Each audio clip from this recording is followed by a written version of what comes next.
A traição de sangue é como uma ferrugem que corrói a alma de dentro para fora. Lorena acreditava que o luto pela perda de sua mãe, Dona Eunice, seria um terreno de união, mas seu pai, Agenor, transformou a dor em um espetáculo de ganância sob o sol escaldante de Ribeirão Preto.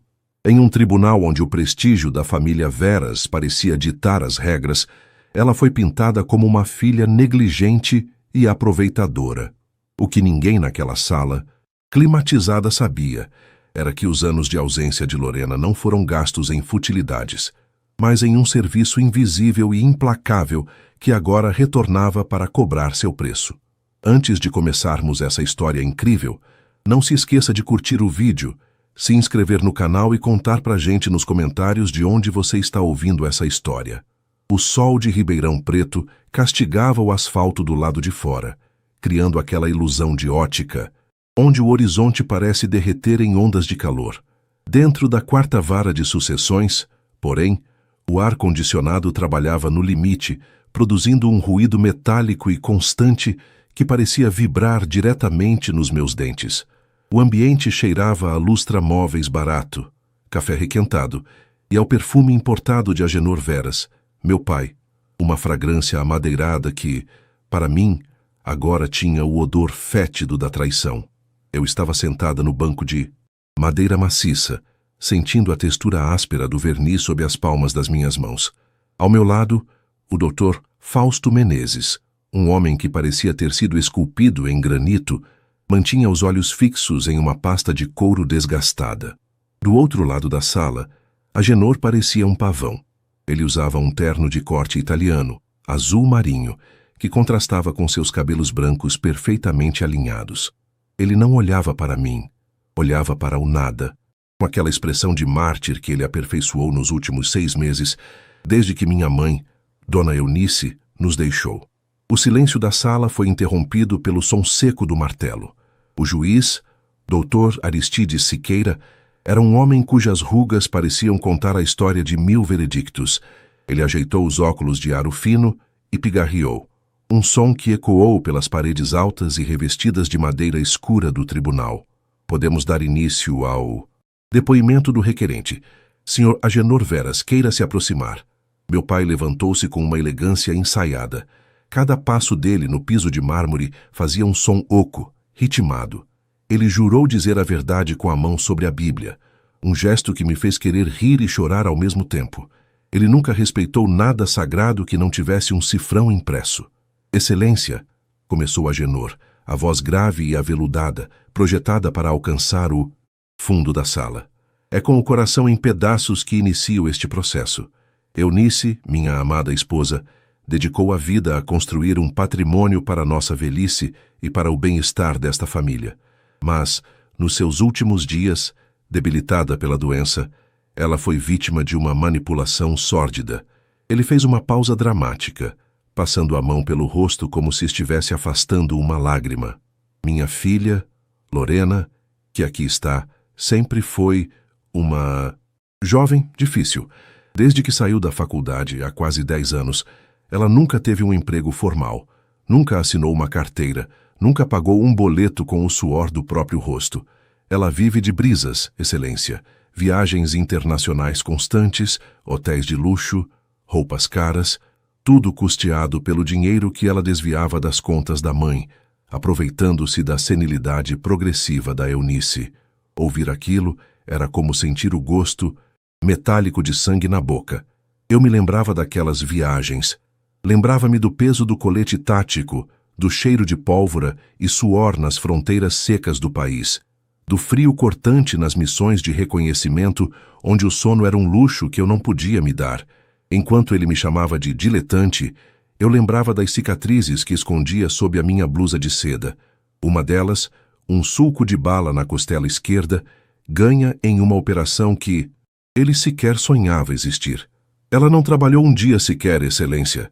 Eu desafio a defesa a apresentar um único holerite de Lorena Veras na última década, bradou o advogado de Agenor, o Dr. Getúlio Borba, um homem de baixa estatura e olhos raivosos. O que temos aqui é uma parasita de alto padrão. Ela utilizou procurações obtidas de forma questionável para esvaziar contas na Suíça e em paraísos fiscais. Dinheiro que deveria estar no espólio para sustentar o Sr. Agenor, que hoje vive de favores de amigos. Uma mentira deslavada. Agenor tinha 3 fazendas de cana-de-açúcar produzindo a pleno vapor, mas ele queria o fundo de reserva de minha mãe, o dinheiro que ela guardou especificamente para mim, sabendo que o marido acabaria com tudo em mesas de pôquer e investimentos em cavalos de raça que nunca ganharam uma corrida. Dr. Fausto, meu advogado, manteve-se calmo. Ele inclinou-se para mim e sussurrou: "Deixe-o cavar o próprio buraco. A queda será proporcional à altura do ego dele." O depoimento de Agenor continuou por mais de 1 hora. Ele descreveu jantares luxuosos em Paris que eu nunca fiz, listou joias que eu nunca possuí, e pintou um quadro de mim como uma psicopata fria que esperava a mãe dormir para transferir valores via aplicativo de banco. O juiz Aristides ouvia tudo com o rosto impenetrável, tomando notas ocasionais com uma caneta tinteiro que soltava pequenos estalos no papel. Quando finalmente chegou a vez da defesa, o Dr. Fausto levantou-se. Ele não tinha a teatralidade de Getúlio, mas tinha uma presença que comandava o espaço. Ele caminhou até o centro da sala e olhou diretamente para o juiz. "Excelência, ouvimos atentamente a ficção criada pelo Sr. Agenor. É verdade que minha cliente não possui registros no Cadastro Geral de Empregados e Desempregados, o CAGED. É verdade que ela passou longos períodos fora do país. Entretanto, as conclusões que o requerente tira desses fatos são não apenas errôneas, mas criminosas." Fausto voltou à mesa e retirou de dentro da pasta um envelope pardo, grosso, lacrado com 4 selos de cera vermelha. O papel tinha um toque pesado, oficial. Na frente, em letras pretas e garrafais, lia-se: "Comando do Exército, Gabinete de Segurança Institucional, documento reservado." O burburinho na sala cessou instantaneamente. Agenor franziu a testa, a confusão começando a nublar seus olhos claros. O Dr. Getúlio tentou se levantar para protestar, mas Fausto foi mais rápido. "Este envelope, Excelência, contém a folha de serviços da Major Lorena Veras. Minha cliente não estava em Paris fazendo compras.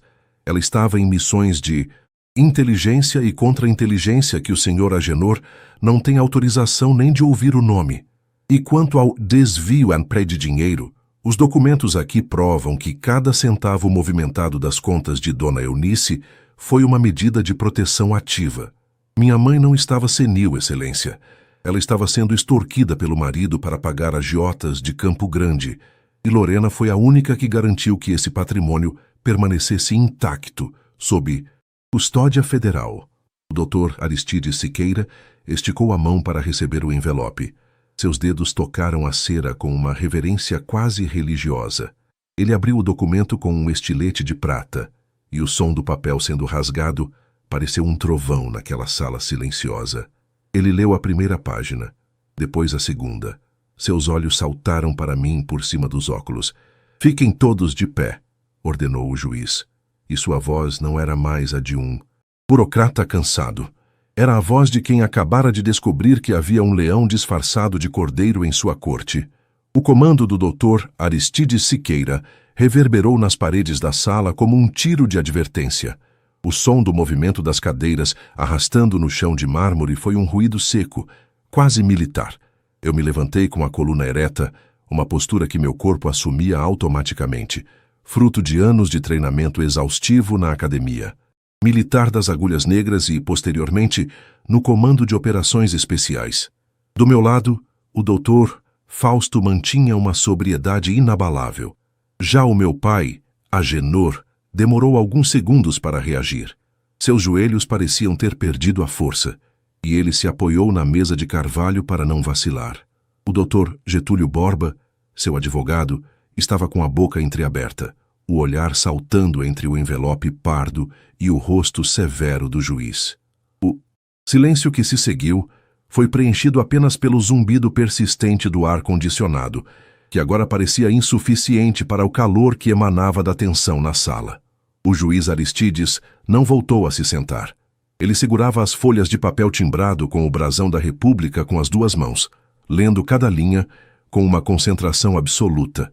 Eu conhecia o conteúdo daquelas páginas. Elas detalhavam não apenas minha patente e minha folha de serviços, mas o relatório da Operação Sentinela, uma investigação sigilosa que eu mesma coordenei para rastrear o fluxo de capitais que saía das contas de minha mãe diretamente para operadoras de apostas e doleiros que atuavam na fronteira com o Paraguai. Senhor Agenor Veras, disse o juiz, sua voz agora destituída de qualquer polidez burocrática. O senhor afirmou sob juramento que sua filha era uma parasita e que não possuía ocupação lícita. No entanto, tenho em mãos um ofício do Estado-Maior do Exército Brasileiro que não apenas confirma a patente de major da senhora Lorena Veras, como detalha que sua ausência se deu em razão de missões de segurança nacional. Mais do que isso, ele fez uma pausa, e o som do papel sendo virado pareceu um trovão. Há um anexo aqui, fruto de uma quebra de sigilo autorizada por Tribunal Superior, que demonstra que as retiradas bancárias que o senhor atribuiu à sua filha foram, na verdade, transferências para contas de laranjas, ligadas a dívidas de jogo em seu nome. Senhor Agenor viu o exato momento em que a máscara de patriarca honrado de Agenor desmoronou. O suor começou a brotar em sua testa, escorrendo pelas têmporas e manchando o colarinho impecável da camisa de algodão egípcio.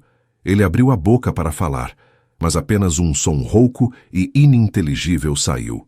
O Dr. Getúlio tentou intervir, a voz trêmula. Excelência, precisamos de tempo para analisar esses documentos. Isso é uma surpresa processual. Não fomos intimados sobre essa natureza da atividade da ré. Ré, Dr. Getúlio. O juiz soltou uma risada seca e amarga. Nesta sala, a única pessoa que parece estar à beira de uma acusação criminal é o seu cliente. O conteúdo deste envelope é protegido por segredo de justiça, mas as implicações civis para este processo de herança são imediatas. O que eu vejo aqui não é um desvio por parte da filha, mas uma tentativa desesperada de um pai de ocultar sua própria dilapidação do patrimônio familiar através de calúnias. Senti uma onda de calor subir pelo meu peito, mas não era de vergonha. Era uma mistura de alívio e uma tristeza profunda que eu vinha sufocando há anos. Lembrei-me do cheiro de terra molhada das matas onde passei meses infiltrada, do peso da responsabilidade de proteger desconhecidos, enquanto em casa, o homem que deveria ser meu porto seguro estava destruindo a mulher que eu mais amava. Minha mãe, Dona Eunice, sabia de tudo. Nos seus últimos meses, quando a doença a enfraquecia, ela me chamou ao seu quarto, onde o cheiro de lavanda e remédios era onipresente. Com a voz fraca, ela me deu as chaves de um cofre que Agenor nem sabia que existia. Salve o que sobrar, Lorena, ela sussurrou. Seu pai se perdeu no caminho da ganância. Não deixe que ele te arraste com ele. Major Lorena, chamou o juiz, usando pela primeira vez o meu título. O tom dele mudou para algo que beirava a deferência. Gostaria de saber se a senhora possui os comprovantes das ameaças e extorsões que seu pai teria praticado contra sua falecida mãe, conforme mencionado superficialmente neste relatório. Eu respirei fundo, sentindo o ar frio do tribunal entrar nos meus pulmões. Olhei para Agenor. Ele agora estava sentado, com a cabeça baixa, as mãos escondendo o rosto. Não havia mais o brilho do grande produtor rural de Ribeirão Preto. Havia apenas um homem pequeno e acuado. Sim, excelência, respondi, minha voz saindo firme, clara, sem vestígios de hesitação. Doutor Fausto, por favor. Meu advogado abriu a segunda divisória de sua pasta. Ele retirou um tablet e um conjunto de transcrições registradas em cartório. Temos aqui, excelência, áudios e mensagens de texto recuperados do celular de Dona Eunice Veras. Neles, o senhor Agenor ameaçava interná-la em uma clínica psiquiátrica caso ela não assinasse as procurações que davam a ele controle total sobre os fundos de reserva da família. Ele usava o fato de eu estar em missão, incomunicável por meses, para dizer a ela que eu estava morta, ou que a havia abandonado. Ele torturou psicologicamente a própria esposa para alimentar seu vício em jogos de alto valor em cassinos clandestinos de Ciudad del Este. Um murmúrio correu pela sala. Até a escrevente parou de digitar por um instante, olhando para Agenor com uma expressão de puro asco.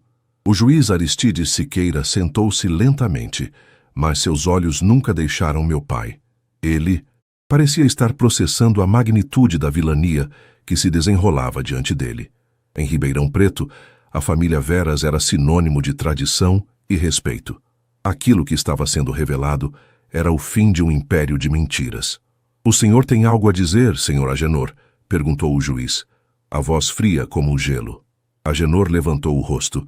Seus olhos estavam vermelhos, mas não de arrependimento, e sim de uma fúria impotente. "Ela é minha. Filha, tudo o que eu fiz foi para manter o nome desta família. Eu não podia deixar que soubessem que estávamos em dificuldade por causa de investimentos errados. Investimentos errados em mesas de feltro verde e corridas de cavalos de Sr. Veras", rebateu o Dr. Nofausto. "O senhor não apenas tentou roubar o que restava da herança de sua filha, como tentou destruir a reputação de uma oficial das Forças Armadas para encobrir seus crimes. E isso não é apenas uma disputa de herança. É um caso de estelionato e violência psicológica contra a mulher." O juiz Aristides bateu o martelo uma única vez. O som ecoou como o ponto final de uma era. Diante da gravidade dos fatos e da documentação apresentada, suspendo imediatamente esta audiência. Determino o bloqueio integral de todos os bens e contas vinculados ao senhor Agenor Veras até que a auditoria deste tribunal, em conjunto com as informações fornecidas pelo Exército, seja concluída. Além disso, oficiarei o Ministério Público para que investigue as práticas de extorsão e estelionato aqui mencionadas. Ele olhou para mim e fez um breve aceno com a cabeça. "Major, lamento que a senhora tenha que passar por isso após servir ao nosso país de forma tão distinta. Esta corte fará o possível para que a vontade de sua mãe seja respeitada." Quando saímos da sala de audiência, o calor de Ribeirão Preto nos atingiu como um murro. No corredor largo e silencioso, meu pai tentou me segurar pelo braço. O toque dele era quente e pegajoso. "Lorena, por favor, somos sangue. Você não pode me deixar na rua. Eu sou seu pai." Eu parei e olhei para ele. Pela primeira vez em anos, eu não sentia medo, nem raiva. Sentia apenas um vazio imenso. "Você morreu para mim no dia em que disse à mamãe que eu estava morta para conseguir o dinheiro dela, Agenor. Agora, você vai descobrir como é a vida de alguém que realmente não tem nada. Nem dinheiro, nem honra, nem filha." Virei as costas e caminhei em direção à saída, os saltos das minhas botas estalando no chão de granito. Mas eu sabia que isso era apenas o começo. Agenor Veras não cairia sem tentar uma última jogada suja, e eu precisava estar pronta para o próximo movimento dele, que eu sabia que viria de onde eu menos esperava, dos seus contatos no submundo que agora cobravam as dívidas que ele não podia mais pagar. A vitória no tribunal teve o gosto de cinzas e café frio. Quando saí do prédio do fórum, o sol de Ribeirão Preto parecia querer derreter o asfalto da rua Alice Além Saad, criando um mormaço que tornava o ar espesso, quase difícil de respirar. Eu me despedi do Dr. Nofausto com um aperto de mão firme, daqueles que trocamos com aliados de trincheira. Ele me prometeu que a liminar de bloqueio de bens estaria no sistema em menos de 1 hora, mas o brilho de preocupação em seus olhos me dizia que ele sabia o que eu também sentia. Homens como Agenor Veras não aceitam a derrota em silêncio. Eles apenas mudam a tática de combate. Dirigi meu carro, um utilitário robusto e sem detalhes chamativos, em direção à antiga casa da minha mãe. Não era a sede da fazenda, mas uma residência de bairro nobre, cercada por muros altos e cobertos por eras, onde Dona Eunice passava seus dias quando precisava de tratamento médico na cidade. O portão eletrônico correu com um rangido metálico que pareceu um lamento. Ao entrar, o cheiro de jasmim-manga que ela tanto amava me atingiu em cheio, trazendo uma enxurrada de memórias de uma infância que parecia ter pertencido a outra pessoa, a uma Lorena que ainda acreditava na proteção de um pai. A casa estava mergulhada em uma penumbra densa, as cortinas de linho estavam fechadas e a poeira dançava nos poucos feixes de luz que teimavam em atravessar as frestas. Caminhei até o escritório, onde o silêncio era interrompido apenas pelo tic-tac irritante de um relógio de parede antigo. Sentei-me na cadeira de couro onde minha mãe costumava revisar as contas da casa. Foi ali que percebi que estava sendo observada. Não era um sexto sentido místico, era o treinamento. O leve estalo de um galho no jardim lateral e a sombra que se projetou por um segundo na parede da sala de jantar foram o suficiente. Lentamente, sem movimentos bruscos, alcancei a gaveta falsa sob a escrivaninha. Meus dedos tocaram o metal frio da minha pistola de serviço, uma extensão do meu braço que eu esperava nunca ter que usar contra meu próprio sangue. Mas eu sabia que Agenor não viria sozinho. Ele sempre foi covarde demais para o confronto direto. Ele preferia usar as mãos de outros, homens cujas consciências podiam ser compradas com alguns maços de notas de R$100. A porta está aberta, Otávio. Não precisa pular o muro como um ladrão de galinhas, eu disse, com a voz projetada, mantendo a calma que aprendi nas selvas da fronteira. A porta de correr da varanda se abriu com um solavanco. Otávio era o capataz de confiança do meu pai, um homem de ombros largos, pele curtida pelo sol das plantações de cana e um olhar que sempre me causou repulsa. Ele entrou na sala segurando um envelope de couro e uma expressão que oscilava entre o deboche e o medo. Atrás dele, mais dois sujeitos que eu nunca tinha visto, provavelmente braços direitos de algum agiota de má fama da região. Major, ou devo chamar de Lorena. Otávio cuspiu o nome como se fosse um insulto. Seu pai está muito magoado. Ele disse que você esqueceu quem te deu o que comer. Ele só quer o que é dele por direito, o que a patroa deixou antes de perder o juízo. Meu pai não tem direitos aqui, Otávio. E você está em propriedade privada, cometendo invasão de domicílio após uma ordem judicial de distanciamento. Respondi, levantando-me lentamente, mantendo as mãos visíveis, mas perto da arma oculta. O que ele te prometeu? Uma porcentagem da herança que ele já gastou no pôquer em Salto del Guairá? Otávio deu um passo à frente, o cheiro de fumo de corda e suor barato se tornando insuportável. Ele me prometeu que você ia cooperar. Ele disse que você tem as senhas das contas internacionais que a dona Eunice escondia. Ele precisa delas hoje, Lorena. Tem gente lá fora que não tem a paciência do seu pai. Gente que cobra dívida com juros de sangue. A confirmação veio como um golpe seco. Agenor tinha vendido a minha segurança para ganhar tempo com seus credores. Ele não queria apenas o dinheiro. Ele estava me entregando para os lobos para salvar a própria pele. Senti uma náusea profunda, uma decepção que parecia queimar minha garganta. Eu não era mais apenas a filha que ele tentou difamar. Eu era a moeda de troca dele. Diga ao meu pai que o tempo das negociações acabou, eu disse, minha voz agora fria como o aço. E diga a esses dois atrás de você que, se derem mais um passo, eles vão descobrir por que o exército brasileiro investiu tanto tempo e dinheiro no meu treinamento. Eu não sou uma herdeira indefesa, Otávio. Eu sou o pior pesadelo de vocês. Um dos homens, um sujeito magro com uma cicatriz que atravessava o supercílio, soltou uma risada nervosa e levou a mão à cintura. Foi o erro dele. Em um movimento que durou menos de um segundo, eu saquei a arma, desarmei a trava de segurança com o polegar e mirei exatamente entre os olhos dele. O som do cão da arma sendo puxado para trás ecoou na sala como um veredito. Tente, eu desafiei. Tente e veja quem sai vivo desta sala. O silêncio que se seguiu foi absoluto. Eu podia ouvir a respiração ofegante de Otávio e o zumbido de um besouro, batendo contra o vidro da janela. O medo agora era palpável, um odor acre que preenchia o ambiente. Eles sabiam que eu não estava blefando. Uma major das forças especiais não hesita quando o alvo está identificado. Isso não acaba aqui, Lorena, Otávio resmungou, recuando lentamente, mantendo as mãos espalmadas. Seu pai está desesperado. E um homem desesperado faz qualquer coisa. Eu sei, respondi, sem abaixar a guarda. E é por isso que eu vou chegar até ele antes que ele tente qualquer outra coisa. Agora, saiam da minha casa, antes que eu decida que vocês são uma ameaça à segurança nacional e trate vocês como tal. Eles saíram, batendo a porta com força. Eu desabei na cadeira, sentindo a adrenalina começar a baixar, deixando um tremor leve nas minhas mãos. Eu precisava agir rápido. Agenor estava acuado na sua mansão na fazenda, provavelmente destruindo documentos ou tentando fugir com o que restava. Mas ele tinha esquecido de um detalhe fundamental. Eu conhecia aquela fazenda melhor do que ele.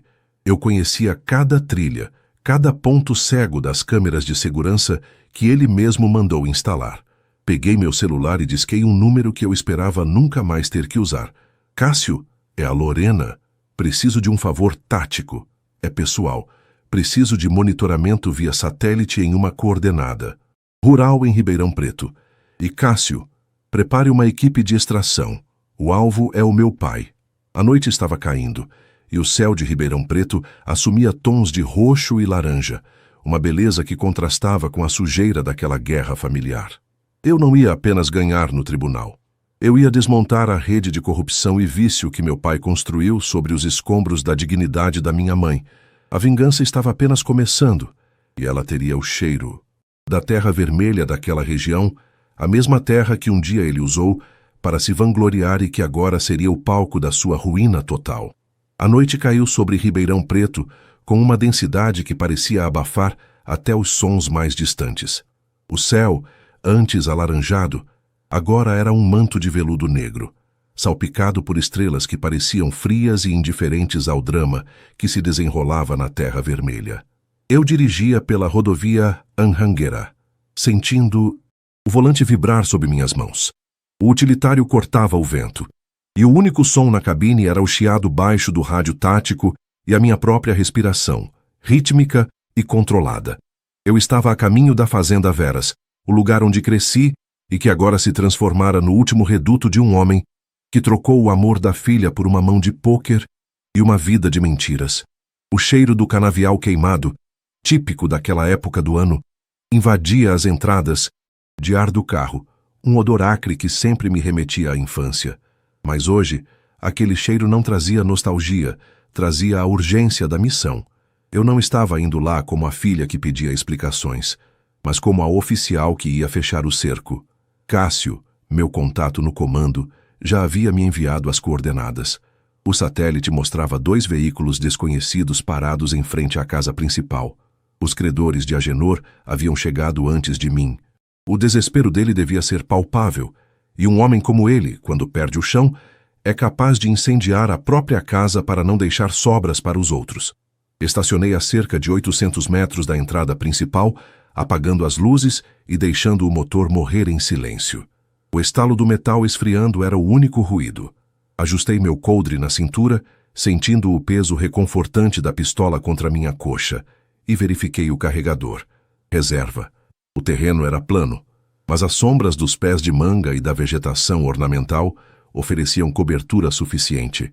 Caminhei com passos leves, sentindo o solo seco sob minhas botas. O tipo de caminhada silenciosa que o exército me ensinou a fazer em terrenos muito mais perigosos que este. Ao me aproximar da mansão, vi a luz amarelada da biblioteca acesa. As janelas de vidro do chão ao teto mostravam uma cena de puro caos. Agenor estava de pé, gritando com 2 homens corpulentos que vestiam jaquetas de couro escuras. No chão, gavetas arrancadas e papéis espalhados como folhas secas. Ele estava tentando encontrar algo para barganhar, algo que comprasse mais algumas horas de vida. O cheiro de charuto barato e uísque flutuava pelo jardim, escapando por uma fresta da porta de correr que Otávio deixara aberta na sua fuga covarde. Entrei pela lateral, pela área de serviço que dava acesso direto ao corredor dos quartos. O piso de cerâmica estava frio. Eu me movia como uma sombra, cada sentido em alerta máximo. Quando cheguei à porta da biblioteca, parei e ouvi a voz de um dos homens, uma voz rouca, carregada de uma ameaça que não admitia réplicas. O tempo acabou, Veras. O patrão não quer saber de liminar de juiz ou de herança travada. Ele quer os 5 milhões que você garantiu com as terras. Se a sua filha bloqueou tudo, o problema é seu. A gente leva as escrituras agora, ou a gente leva você. Eu tenho joias, tenho documentos de outras propriedades. Agenor implorava, a voz esganiçada, quase irreconhecível. Ele parecia ter envelhecido 20 anos em 24 horas. O homem que se gabava de sua linhagem e poder em Ribeirão Preto agora rastejava diante de capangas de aluguel. Foi nesse momento que eu dei o passo para dentro da sala. A luz forte do lustre de cristal me atingiu, e o brilho do metal da minha arma refletiu nas paredes revestidas de madeira. Ninguém vai levar nada, eu disse, a voz saindo com uma autoridade que fez os dois homens se virarem instantaneamente. Mãos onde eu possa ver. Agora. Os dois brutamontes hesitaram por um segundo, medindo o perigo. Mas o olhar de quem já encarou situações de vida ou morte em zonas de conflito real é diferente de quem apenas faz cobranças no submundo. Eles viram o dedo no gatilho, a postura firme e o emblema no meu peito que eu fiz questão de deixar à mostra. Lentamente, eles levantaram as mãos. Agenor caiu sentado na sua poltrona de couro, os olhos arregalados, o rosto pálido como um lençol. Lorena, minha filha, você veio me salvar. Ele balbuciou, uma tentativa patética de retomar o papel de pai protegido. Eu vim. Cumprir a lei, Agenor, respondi, sem desviar o olhar dos dois homens. Lá fora, a 2 minutos daqui, há uma equipe da Polícia Federal e uma escolta da Polícia Militar. Eu os chamei assim que os sensores da fazenda acusaram a entrada desses veículos. Vocês dois, saiam pela porta da frente, de joelhos e com as mãos na nuca. Se tentarem qualquer movimento brusco, eu tenho autorização para neutralizar a ameaça. Eles não discutiram. O medo de uma oficial do Exército com apoio federal superava qualquer lealdade aos agiotas de Campo Grande. Assim que eles saíram e o som das sirenes começou a ecoar ao longe, preenchendo o ar da noite com um clarão azul e vermelho, eu baixei a arma, mas não aguardei. Olhei para o homem sentado à minha frente. O silêncio que se seguiu foi o mais pesado de toda a minha vida. Você ia me entregar para eles, não ia? Perguntei. Minha voz, soando baixa e carregada de uma mágoa que eu finalmente me permitia sentir. Você tentou destruir a memória da mamãe, tentou me transformar em criminosa no tribunal, e quando tudo falhou, você me usaria como isca para pagar suas dívidas de jogo. Agenor não respondeu. Ele apenas olhou para o chão, os ombros caídos. Ele estava quebrado. A vingança que eu planejei não era a morte dele, nem mesmo a pobreza absoluta. A verdadeira vingança foi o espelho que eu coloquei diante dele. Ele teria que viver o resto dos seus dias, sabendo que a filha que ele chamou de parasita foi a única que manteve a honra da família, enquanto ele se tornara um nada. A polícia entrou na sala minutos depois. O Dr. Tio Fausto estava com eles, trazendo a ordem de prisão preventiva por estelionato, extorsão e fraude processual. Enquanto levavam Agenor algemado, ele passou por mim. Por um breve segundo, de nossos olhos se cruzaram. Não havia mais ódio em mim, apenas uma indiferença gélida.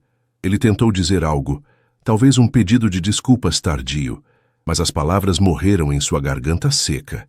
Fiquei sozinha na biblioteca por um longo tempo, observando as luzes das viaturas desaparecerem no horizonte, deixando a fazenda mergulhada novamente na escuridão do interior paulista. Caminhei até a janela e olhei para o jardim. O vento soprava, suave, agitando as folhas das mangueiras. Senti uma mão invisível no meu ombro, um calor que só o amor de uma mãe pode proporcionar, mesmo além da vida. A herança de Dona Eunice estava segura. As terras continuariam produzindo, mas agora sob uma nova gestão, uma que respeitasse o suor de quem trabalha. Eu teria que voltar para Brasília em alguns dias, retomar meu posto e minhas obrigações. Mas antes, eu ia passar o resto da noite ali, já naquela casa que agora era realmente minha, limpando a sujeira que o egoísmo de um homem deixou para trás. A justiça tinha sido feita, não com as mãos sujas de sangue, mas com a precisão de quem sabe que a verdade é a arma mais poderosa que existe. Amanhã o sol nasceria novamente sobre Ribeirão Preto. E, pela primeira vez em muitos anos, eu não teria que esconder quem eu era. Eu era Lorena Veras, major, filha de Eunice, e a única herdeira de uma dignidade que dinheiro nenhum no mundo seria capaz de comprar ou destruir. A história de vingança terminava ali, dando lugar a um recomeço silencioso, porém sólido, como a terra vermelha que sustenta tudo o que é verdadeiro.